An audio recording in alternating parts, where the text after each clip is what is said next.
Club. Welcome to the Denver Radio Club Net, being held on repeater W0TX, that's Whiskey Zero Tango X-Ray. This is a meeting held on the air every Sunday evening about 8:30 p.m. Good evening. My name is Bill, and my call sign is Kilo Echo Zero, Yankee Kilo Victor. I'll be your net control station, transmitting from Lakewood, Colorado. If there is any emergency or priority traffic during this net, say break at any pause, and the net will be suspended until the emergency or priority traffic is completed. Is there any emergency traffic at this time?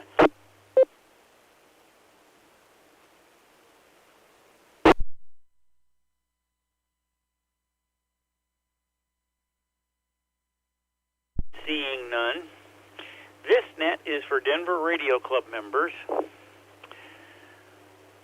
and all interested radio amateurs. We're here to share information concerning any ham-related activities.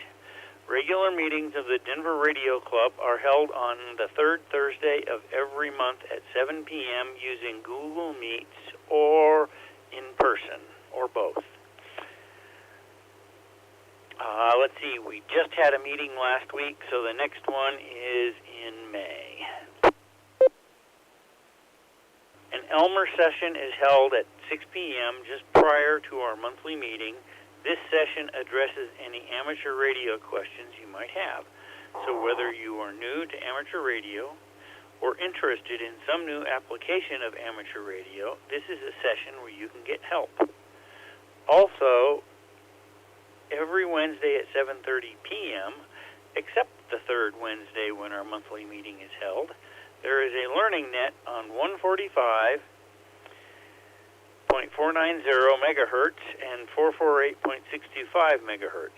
This is another area where you can find answers for your amateur radio related questions.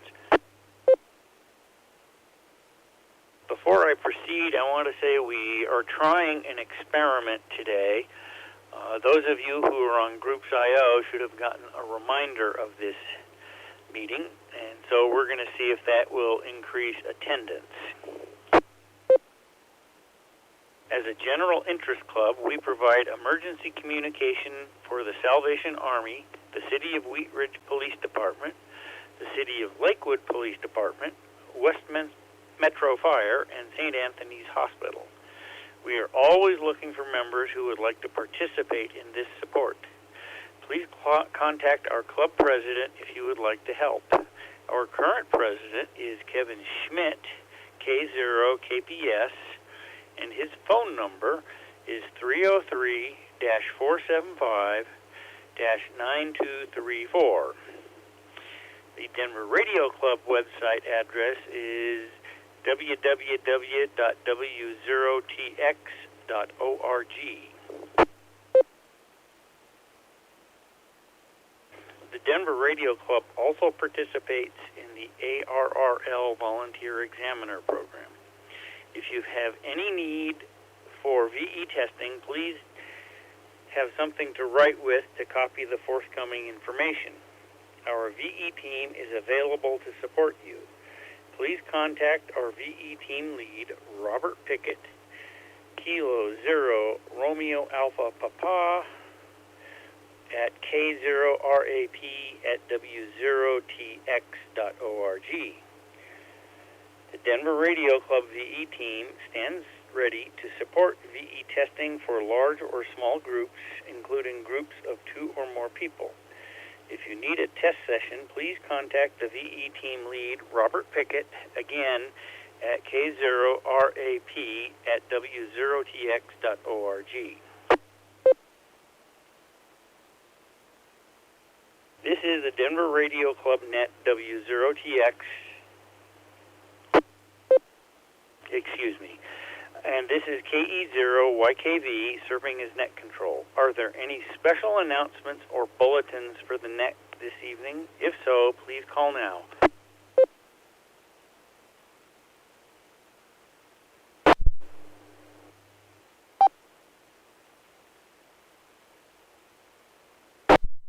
Okay, Before regular check-ins, I would like to welcome and invite any visiting radio amateurs to check into the DRC net this evening. During this net, we disable the requirement for the 100 Hz PL repeater access tone, so you can use either 145.490 megahertz with a minus 600 kilohertz offset, or 448.625 megahertz with a minus 5 megahertz offset. Are there any visiting radio amateurs who would like to check into the DRC net tonight? Please call now.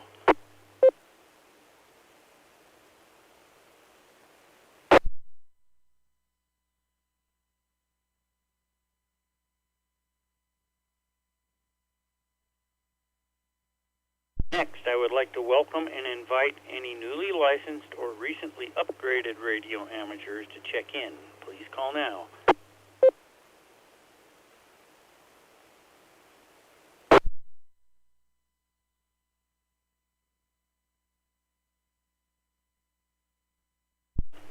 Okay, I'm going to take regular check-ins in groups now. Please let me know if you have any traffic when you check in, and I'll get back to you.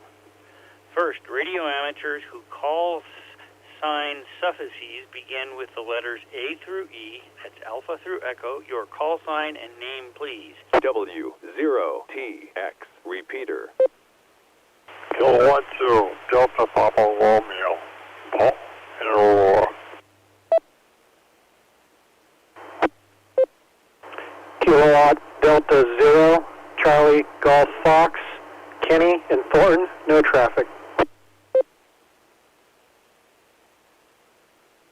November Bravo 0, Bravo November, Bob in Arvada, no traffic. WD0 CIV, WD0 CIV, Charles in Denver, no traffic.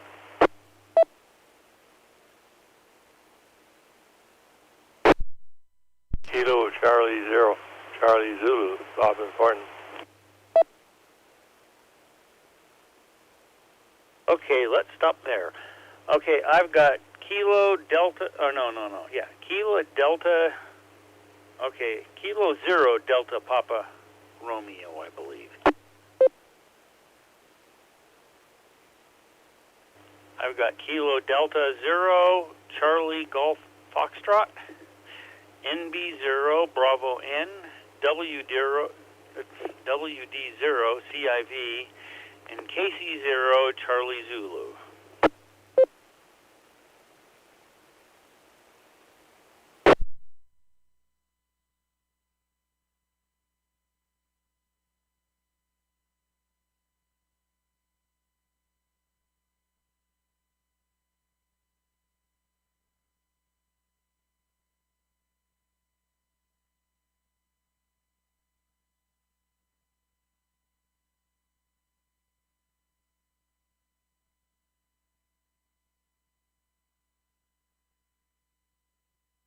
Next, I will take the next section of the alphabet, which is Foxtrot through Juliet, F through J. Your call sign and name, please.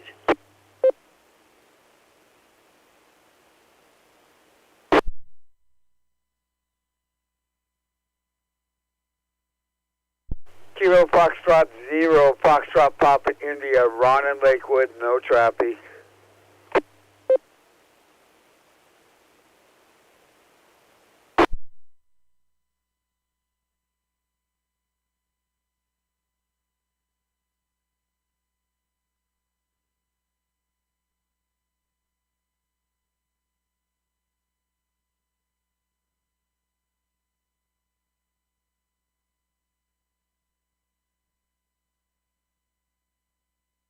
Okay, I just got one, KF0 FPI.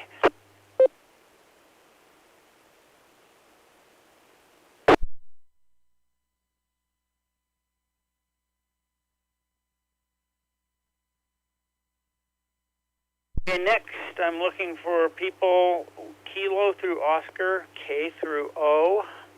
Your call sign and name, please.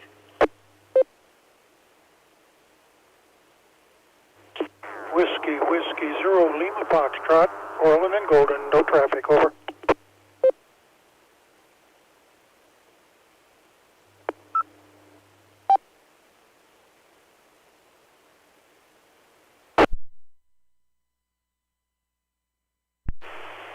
Whiskey Golf 0 November, Dave in Lakewood, no traffic.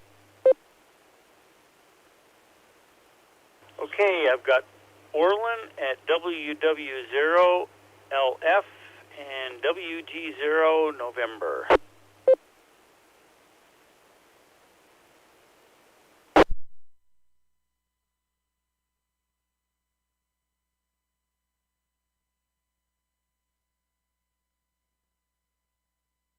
Kilo Echo 0 Oscar Sierra India Tom Highlands Ranch, no traffic.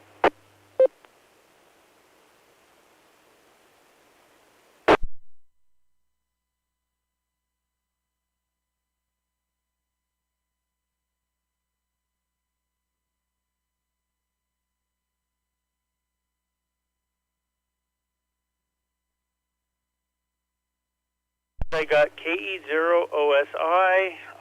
Next, I'm going to look for PIPA for people or amateurs. Papa through Tango, P through T. Whiskey Bravo 2, Sierra Hotel Romeo. Stan in Denver, no traffic. November 0, Tango Romeo Papa, Jim in Lakewood. Whiskey 0, Tango, Romeo, Mike, Tom in Aurora.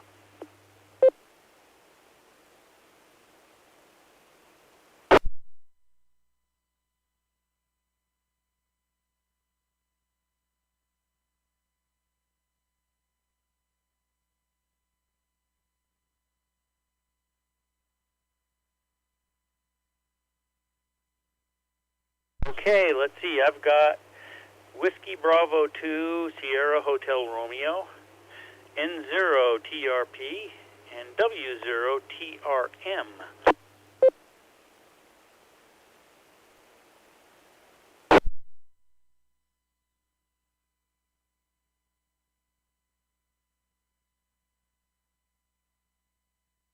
Okay, lastly, we're going to look at the end of the alphabet, uniform through Zulu, U through Z. Please call now.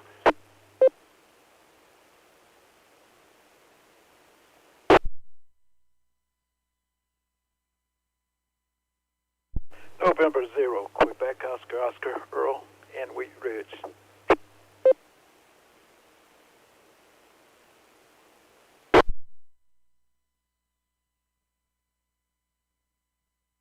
Okay, I got N0Q Oscar Oscar.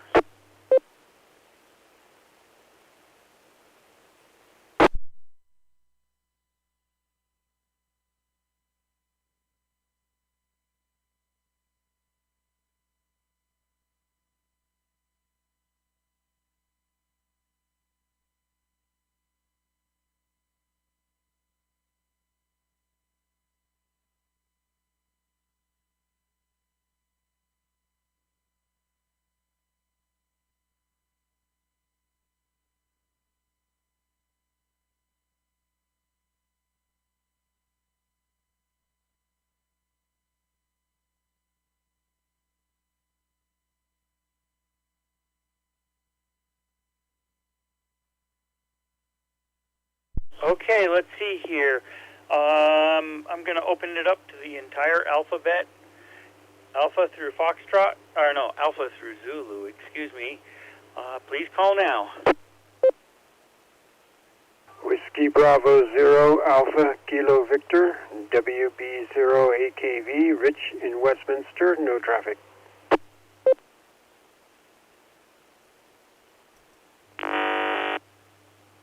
Alpha Foxtrot 0 Sierra, Alpha Foxtrot 0 Sierra, Foxtrot Michael and Morrison, no traffic.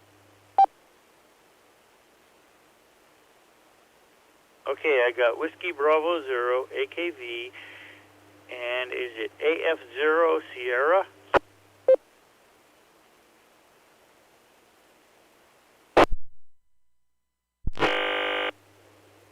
Alpha Foxtrot 0 Sierra, Foxtrot 0 SF.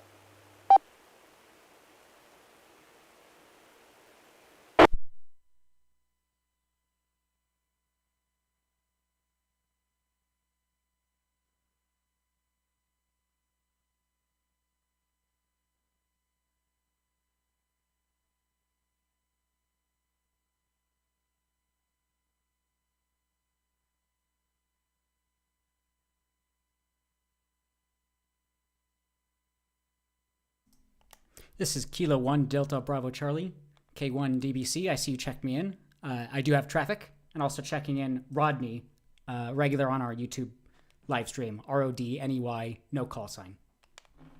0TX repeater.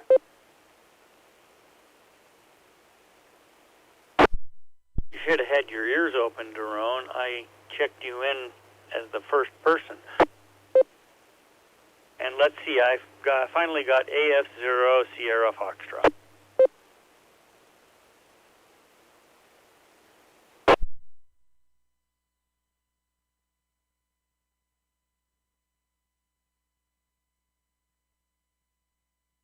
Okay, next I want to make a comment before we go to the president about Groups.io. I got introduced to it last week in the Membership Involvement Committee.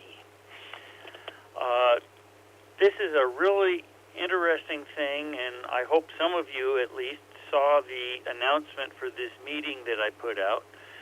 I've also put out a poll that some people are having troubles with, so let's just keep trying and see if you can't make it work. One of the things in this committee is we're trying to find out what the interests are amongst the members and if they're changing. If you're not on Groups.io, I would highly recommend that you look into it. My suggestion, if you have any troubles, would be to call Peter Sabansky, and he can help you out. Next, I'll invite our club president, Kevin Schmidt, to impart some wisdom to us. Thank you, Bill, for taking the net tonight. I don't have a whole lot, but I will elaborate on the poll. If you got the email from your Groups.io, you can click here to vote, which takes you right out of your email right into the Groups.io voting page, which gives you the option of picking 3 of your interested topics. So it was fairly easy for me to just click on the click to vote, and it took me right into the voting page. So thank you, Bill, for putting that out. The only other item I have for tonight is on May 9th, which is a couple of weeks away from here on a Saturday. In the round table, I had a typo and it mentioned the 19th, but it is the 9th, and it's going to be at Rocky Flats Wildlife Refuge at 9 o'clock in the morning. There's additional information on our webpage, W0TX.org. If you go to events, and you can pick out the DRC Saturday, it'll give you a little bit more information as to the POTA activation. And it's at about 128th in Indiana, near Superior. We've been there before, and it's a good spot, and there is no cost for those that don't have the Parks Pass attached to their license plate to utilize. So that's one of the reasons why we've picked that park. Other than that, I don't have any other information for you tonight. Hamfests are more than a month away, so that's not pertinent at this point. And with that, I'm going to send it back to Net Control. This is Kevin, K0KPS, back to Net Control.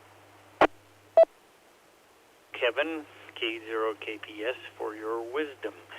I want to bring up one thing now, is that, in looking at the calendar, Field Day is a little over 2 months away, so start thinking about that.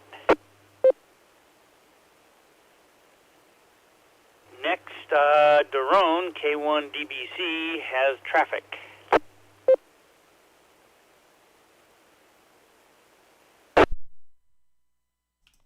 This is K1 DBC. Thank you so much again, KE0YKV, for taking Net Control. Just wanted to make an announcement, just in case anybody didn't hear. About 10 minutes before the net, we got connected our DMR repeater, and it looks like, sounds like AF0SF. Michael has checked in over that.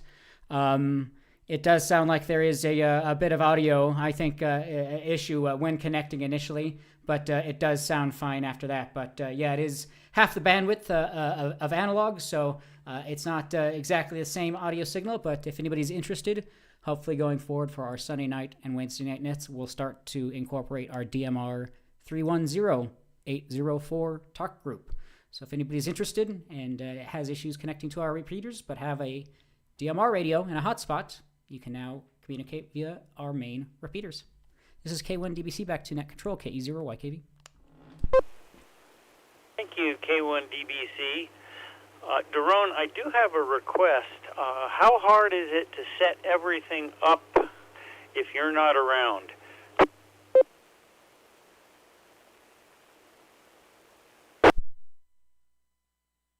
That's a good question. I have things set up on a schedule right now.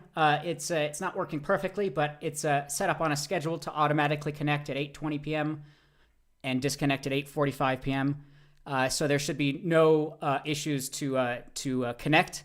I'm still working through setting up a command, an easy DTMF command that you can send to completely disconnect everything. I think I sent an email with a command. In case of emergency, there is a command that can be sent to the repeater to disconnect everything just in case there is an issue. But I'm still working through some of the minor issues on that. But it'll automatically connect and disconnect on its own on a scheduled time, and still working on a manual way to disconnect it if there are issues.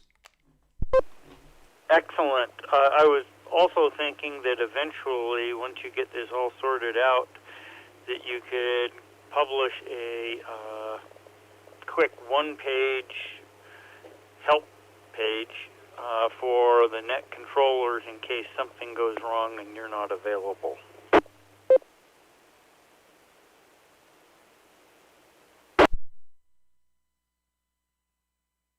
Yeah, absolutely. I am keeping that in mind. We'll make sure that no net control operators are left in the lurch and that everyone has an opportunity to make sure things are working just in case I am not here. This is K1DBC. I'll be clear. Thank you. Is there any other traffic for the net tonight?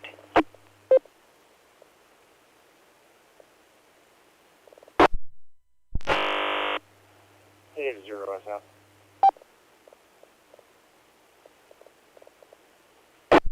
Go ahead.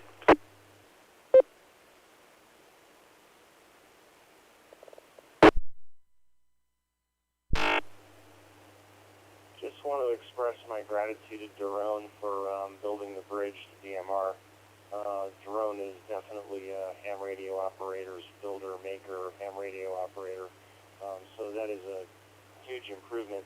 The question I would ask is, since other link repeater systems keep their DMR bridge up, why is the drawbridge being, how shall I say, so readily assumed when it's just much more, how shall I say, ham radio-like to keep the bridge open at all times? Over.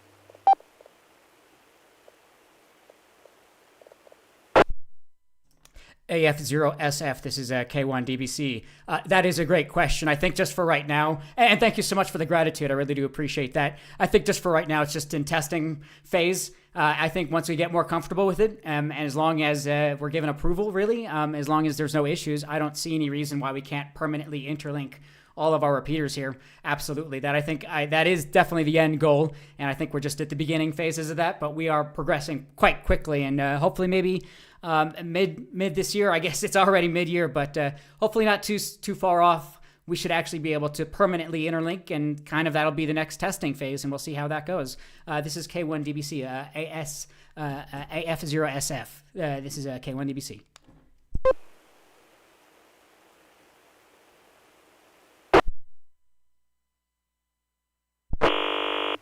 Very good. I won't take up too much time here. I just want to say that BrandMeister talk group 31804 is always available, and if anybody calls out on that, we do have QSOs, we do have DMR ham radio members that we do have QSOs there occasionally, so monitoring that is a pretty easy task on the BrandMeister admin page, on your self-help page, you can just set a static talk group to listen to all traffic on specific talk groups, and it'll come out to your hotspot. So anybody needs any help, feel free to reach out. I don't know how my availability is to do that, practically speaking, but I can always try. Alpha Foxtrot 0 Sierra Foxtrot, back in. KZRCW with a comment.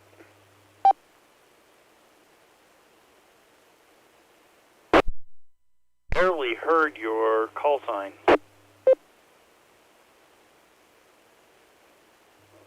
K0RCW. Go ahead. It's Robert. There's some stuff that came on that I'm getting blasts of digital noise during the net tonight. K0RCW. Your transmission was very broken up. Could anyone else hear him clearly? I could not. K0KPS. Yes, this is a. There may be a relationship there. This is K1DB. Okay, this is the Denver Radio Club Net, W0TX, and this is KE0YKV, your net control station. Does anyone have any other comments, information, or business for the net? Please call now. AE0GQ. Go ahead, AE0GQ. Bill, thank you for putting out the Groups IO email. Frankly, it reminded me that there actually is a net at 8:30 on Sunday nights. I appreciate that. I haven't had any trouble with the poll, but I understand other people have. So, as someone else said, I think it was our president. Give it another try, you'll make it. And I want to thank you for putting that out also. I appreciate the increased communication. And with that, I'll pass it back to net control. AE0GQ, and I'm clear. Thank you very much for your comments.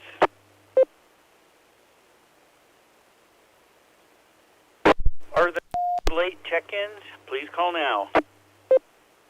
November 1, Zulu, Tango, Tango. Dan in Montbello, no traffic.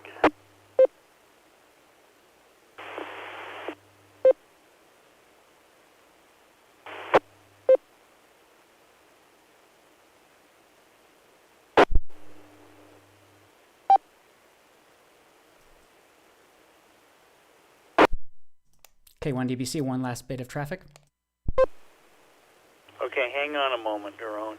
Let's see, I'd like to acknowledge November 1, Zulu, Tango, Tango. Okay, Daron, please go ahead.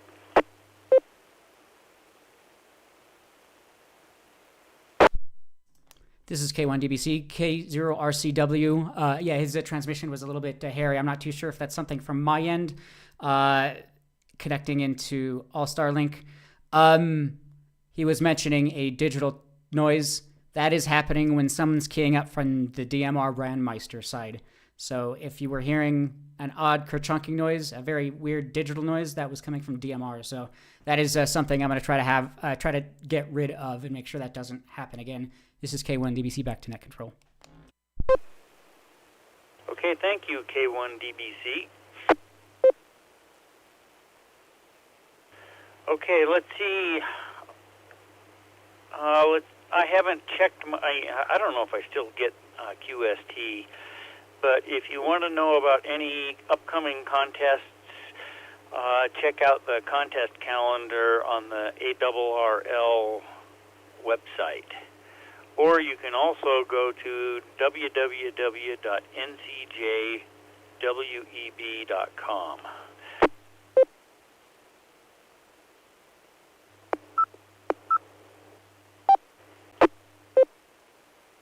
Two other reminders. The High Noon Net meets at 12 noon. Early check-ins are at 11:30. The time is on 7.240 megahertz. That's on the 40-meter band. And the Salvation Army's Saturn net meets Monday, Wednesday, and Friday at 9 a.m. Mountain Daylight Time, or 1500 Zulu, on 14.325 megahertz on the 20-meter band. The Denver Radio Club maintains about 10 repeaters, this being one of them.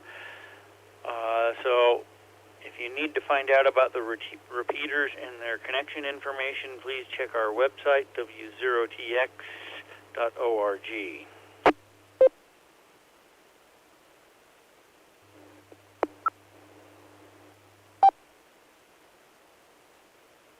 Is there any other traffic or information that people would like to pass along before I start wrapping up the meeting? K0RCW with a comment. Go ahead, K0RCW. Just wanted to tell Daron that during the net tonight experienced quite a few data bursts via the AllStar net. Finally, it made it unusable. I had to switch to a different setup. And so there's some issue there where the two seem to be interfering, or at least that's what it seems to me. So just wanted to pass that information along.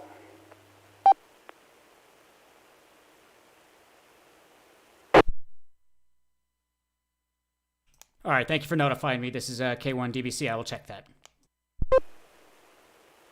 Your support of the Denver Radio Club is greatly appreciated. If you would like to participate in any of the many club's activities, please contact Kevin Schmidt, K0KPS.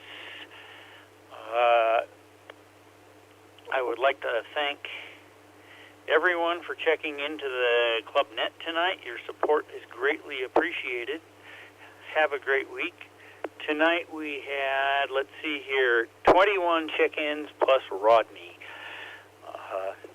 The Denver Radio Club's W0TX net is now closed at 9:03 p.m. and the repeater is available for regular use. This is KE0YKV, your net control station.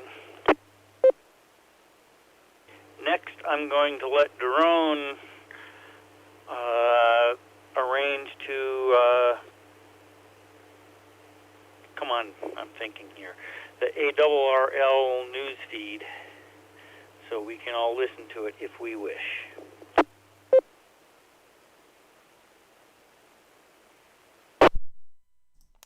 Yeah, absolutely. This is K1DBC. I'll play the AR Newsline this week. We can flip-flop back and forth if anybody has any issues with that. But the AR Newsline will start to play here in just a moment.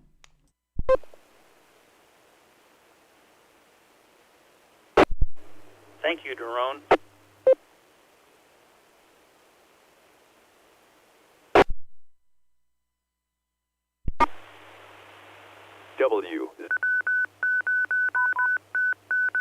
Node 516228 connected to Node Amateur Radio 4, Newsline 2, Report 8, number 2529 with a release date of Friday, April 17th, 2026.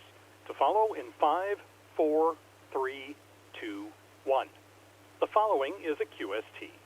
A return to production for high gain and Cushcraft antennas. Hams in Hawaii activate for yet another big storm, and darkness returns for Japan's solar-powered satellite. All this and more as Amateur Radio Newsline Report number 2529 comes your way right now. From around the world, this is Newsline, Amateur Radio's independent, on-the-air news and bulletin service. And now reporting from Valparaiso, Indiana, here's Paul Brown, WD9GCO.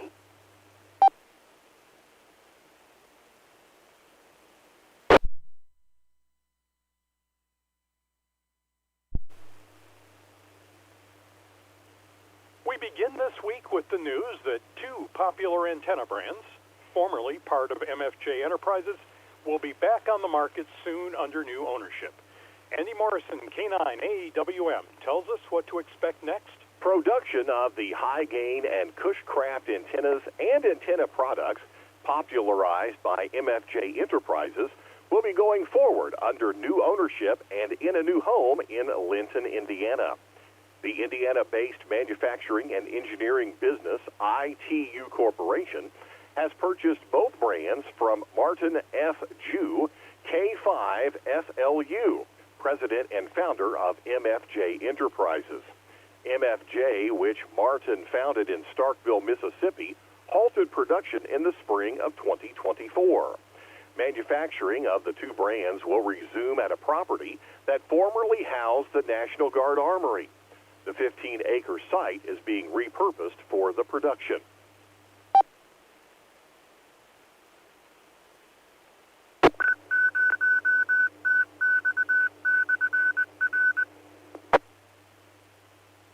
In a statement announcing the deal, Martin expressed confidence that ITU would honor both brands' tradition of service to the amateur radio community. He said that he was certain that ITU's Dave and Camby Carpenter, quote, share our commitment to American-made quality and customer satisfaction. They bring the engineering expertise and manufacturing passion necessary to keep these products and these trusted American high-performance antennas on towers worldwide for years to come, end quote. The Carpenters are also the owners of the electronic supply store Tech Shack. ITU, which has its company headquarters in Duggar, Indiana, has also purchased MFJ's designs, tooling, specialized equipment, manufacturing, and marketing rights for use in the Linton location. The company plans to move all manufacturing operations there from Mississippi, a transition that is expected to take about 2 months. This is Andy Morrison, K9AWM.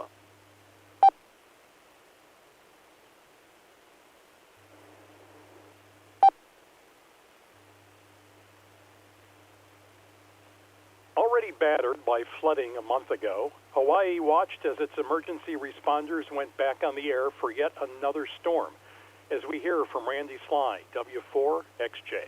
With memories still fresh from historic storm-related flooding in March, hams in Hawaii were back on the air early this month after the same kind of storm, known as a Kona low, struck the region. The activation, which began on the 8th of April, focused on the same cooperation as before between city and county emergency communicators and Hawaii's Radio Amateur Civil Emergency Service, or RACES, operators. Staying at their radios overnight into the 9th of April, the RACES hams ensured that traffic could be passed via voice and WindLink email on both 2 meters and the HF bands. An additional overnight shift carried the operation through to its conclusion on the 10th of April. Throughout the activation, the hams were able to pass situational awareness traffic and assist with response coordination, making the necessary adjustments in response to various conditions. When interference disrupted their original channel, the hams had to QSY to a new 80-meter frequency to keep long-range communications viable. The storm, known as the Kona Low 3 weather system, came only weeks after back-to-back Kona Low storms led to Hawaii being declared a federal disaster area. This is Randy Sly, W4XJ.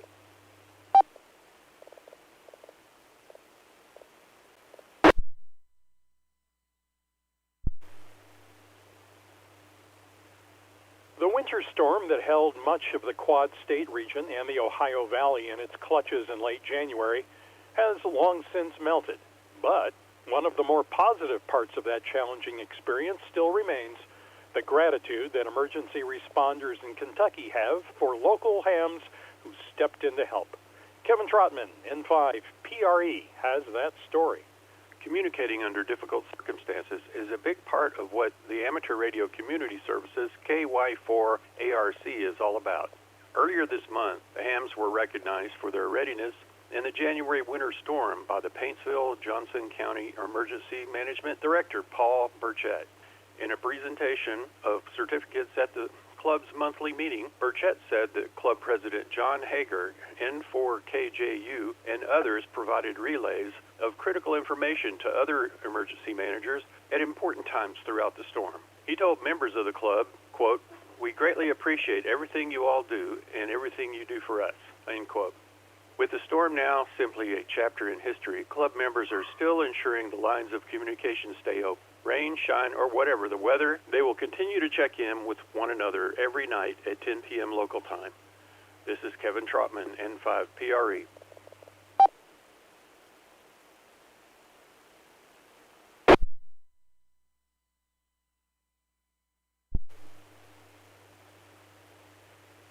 A New York State man has been charged with interfering with the radio channels used by emergency services in his city. Kent Peterson, KC0DGY, has the details. Police in Central State New York have arrested a man and charged him with interfering with emergency radio channels by transmitting false statements over equipment he was unauthorized to use. Local media reports said police stopped Chad Potter of Sherburne, New York on the 31st of March while he was driving in a vehicle equipped with a number of radios tuned to frequencies where, according to police, he has been disrupting emergency services. A report on WBNG News 12 said that an investigation into reported radio interference dates back to 2021. Police said that fire, EMS, and law enforcement operations were disrupted several times by his messages. The WBNG News report described one transmission as, quote, shots fired, end quote, which reportedly caused concern and confusion among first responders and the public. On the day when Potter was arrested on the radio-related charges, city police had pulled him over in relation to a traffic stop. Investigators said his vehicle was equipped with aftermarket lighting that made it look like he was an emergency responder. Police issued a citation to him for the lighting. This is Kent Peterson, KC0DGY.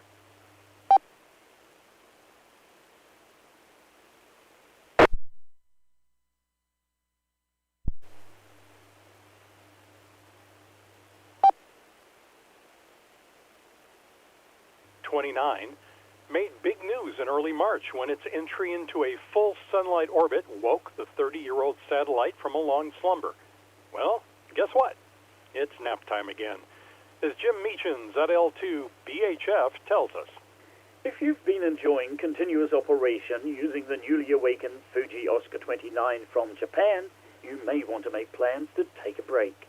MSAT News reports that on or around the 21st of April, the satellite will return to a period of eclipse. In other words, no more sunlight. The Japan Amateur Radio League has estimated that the satellite will remain without power and go back to sleep and out of service for about a month. The satellite is fully dependent on its solar panels since its onboard batteries have not worked in many years. There is a bright spot in all of this, and we do mean bright in every sense of the word. Full sunlight will become available to the satellite again starting around the 20th of May. Hams can once again look forward to more continuous operation through to the middle of November. This is Jim Meacham, ZL2BHF.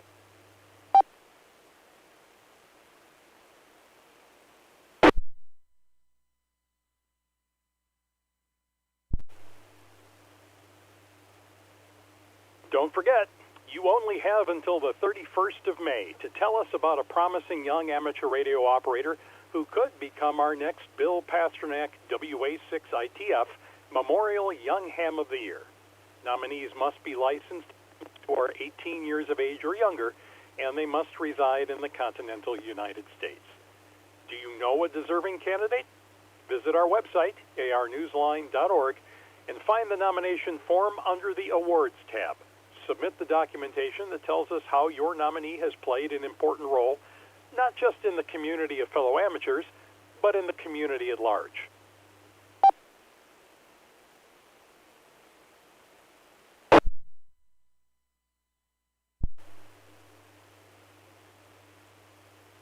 Time for you to identify your station.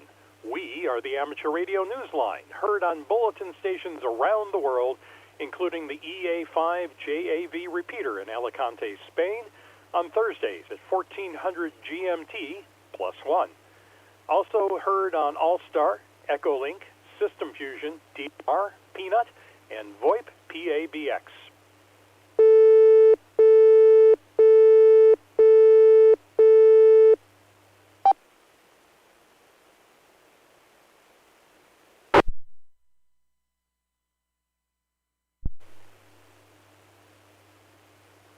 When is a ham club POTA not just a ham club POTA? When it turns into an impromptu, on-the-air outing for scouts working to earn their radio merit badge. Jen DeSalvo, W0TX was there. It started as a POTA at the historic Santa Fe Prairie Nature Preserve just outside Chicago city limits. We're just going to do a POTA event, and one of the members is a scout leader and said, well, hey, how about if I bring some scouts? That member was Dennis Calderon, KC9DSP, president of the Suburban Technical Amateur Radio System, referring to Tom Bosworth, KE9JQ, who is both an amateur radio operator and active in Scouts for nearly 4 decades. Tom is a Cubmaster for a local pass. And I'm a radio merit badge counselor. We offered this out to the council. We expected 4 or 5 to show up, and we have 35 here today. Tom was referring to a radio merit badge class. He says it is inevitable that kids today will grow up to have careers in computers and technology. This is the most basic technology you're going to have. He said the first thing he covered with the Scouts was to tell them what radio is. Which isn't just ham radio, obviously. It's also broadcast radio. It's your garage door opener. The club set up 5 stations, giving the Scouts a hands-on experience of how everything works. Club members set up stations for FT8, CW Morse code. They use mobile units to hit their 2-meter repeater, sideband voice. One of the requirements is for them to talk to 5 other stations.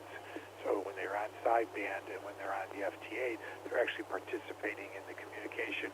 Dennis, the president, plans to host more events for local Scouts to not only earn their radio merit badge, but to carry the torch of ham radio. But we have to get the youth involved and pass it down generation after generation. Get them involved so that they can get into this community to help people out. From Chicago, I'm Jen DeSalvo, W9TXJ.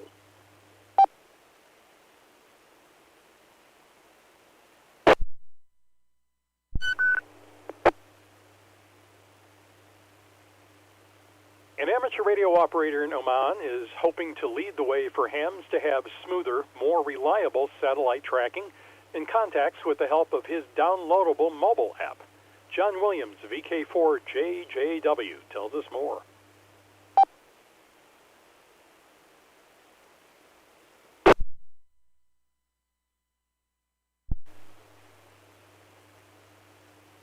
It didn't take long for Yusuf al-Balushi, A46UNX, to find his place in amateur radio right after being licensed in 2024.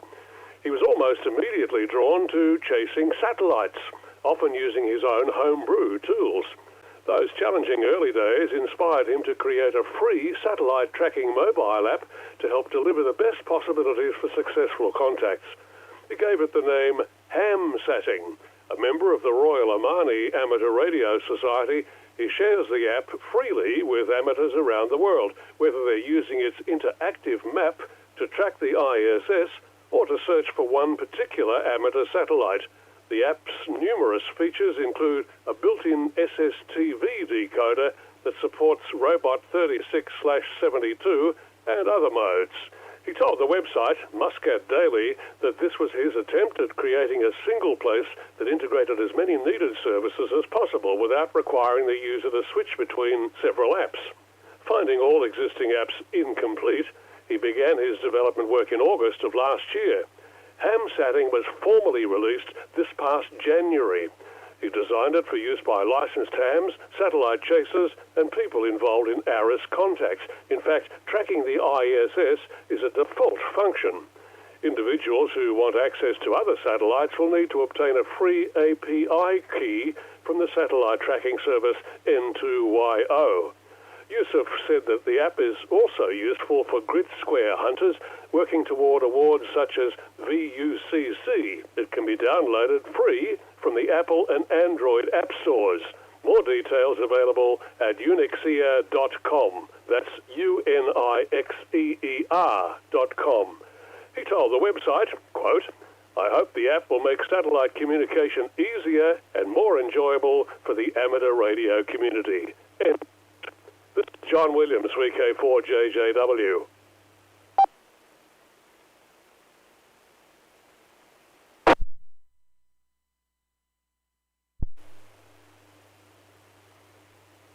It's a party, and you're invited to RSVP. April 25th is the International Marconi Day, and amateurs around the world will be calling CQ to honor the man who helped bring us wireless communication. Register for the official event by visiting the website operated by the Cornish Amateur Radio Club. You'll find it in the text version of this week's Newsline script at arnewsline.org. The number of registered stations continues to grow, and you can see the list as well on the same website. There are awards available for shortwave listeners as well as hams. Visit the website to see how to qualify. Internet-assisted modes such as DMR, Echolink, and digital voice modes are not eligible. Speaking of special occasions and special events, International Amateur Radio Day is the 18th of April. Don't forget to get on the air.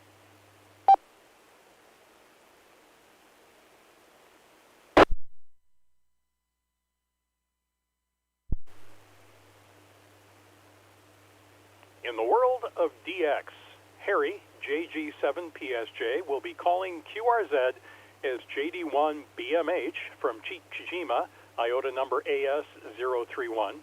Ogasawara from 26th of April to the 4th of May. He will operate CW, single sideband, and ready on 40 through 10 meters. Aldir PY1 SAD is on the air as 8R1TM from Guyana until the 10th of May, operating CW, single sideband, and digital modes on 160 through 6 meters. He is also operating via satellite from 2300 to 300 UTC during the week and full-time on weekends. Aldir is participating in the CQ MMDX contest on the 18th and 19th of April. W0TX repeater.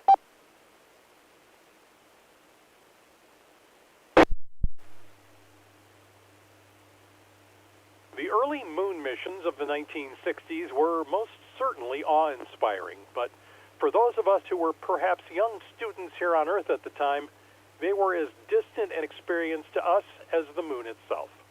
Well, not so with Artemis II. With 8 universities chosen by NASA to track the Orion spacecraft via radio, the moon became a close and almost palpable presence for the young. Ralph Squillace, KK6ITB, explains. Yes, tracking a moon mission can be a personal experience, as many students on several university campuses discovered. In Pennsylvania, Sawyer Mervis and Jake Wendt were up on a campus rooftop in the early morning hours with a parabolic antenna and other student-built equipment. They were collecting data for the U.S. Space Agency, NASA, from the 248,655-mile flight around the moon. The receiving station had been a team project, with the Panther Amateur Radio Club at the University of Pittsburgh receiving guidance and support from faculty in various engineering departments. Farther south, students at the American University in Washington, D.C. tracked the Orion spacecraft with a radio dish about 6.5 feet wide, installed by physics major Ankur Purao at a university-owned property in nearby Warren, Virginia. Emotions ran high for everyone toward the end of the 10-day mission. Suddenly, the students were no longer tasked with an assignment that called for tracking, collecting data, and measuring Doppler shift. Now, all eyes were on the return of the 4 crew members as their journey ended safely in a Pacific splashdown. That conclusion brought the Artemis II mission back home to all of them. As American University first-year student Shafak Yousaf said, quote, "We're going to be telling generations about this and that we've played a part in this," end quote. This is Ralph Squillace, KK6ITB.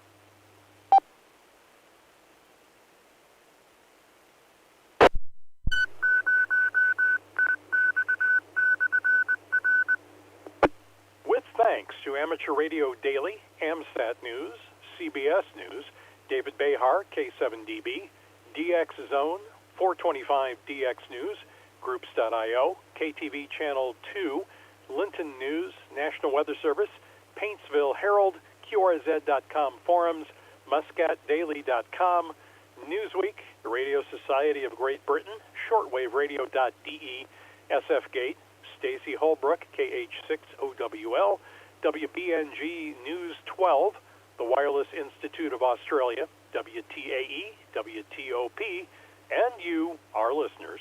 That's all from the Amateur Radio Newsline. We remind our listeners that Amateur Radio Newsline is an all-volunteer, non-profit organization that incurs expenses for its continued operation. If you wish to support us, please visit our website at arnewsline.org and know that we appreciate you all.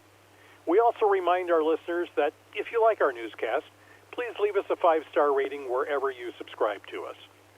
For now, with Karen Eve Murray, KD2GUT at the news desk in New York, and our news team worldwide, I'm Paul Brown, WD9GCO in Valparaiso, Indiana, saying 73. As always, we thank you for listening. Amateur Radio Newsline is copyright 2026. Amateur Radio Newsline retains ownership of its material even when retransmitted elsewhere. All rights are reserved.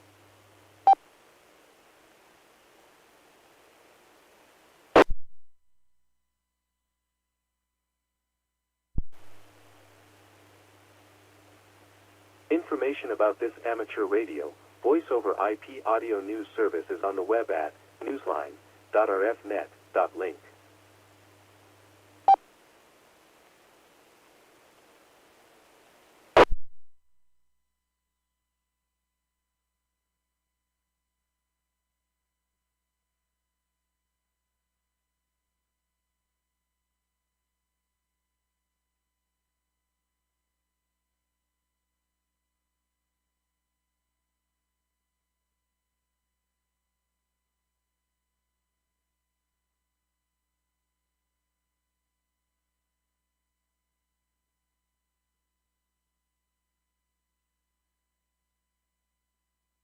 Thanks again for checking in here, Rodney. I appreciate you checking in, and you all have a good night. We'll see you next week.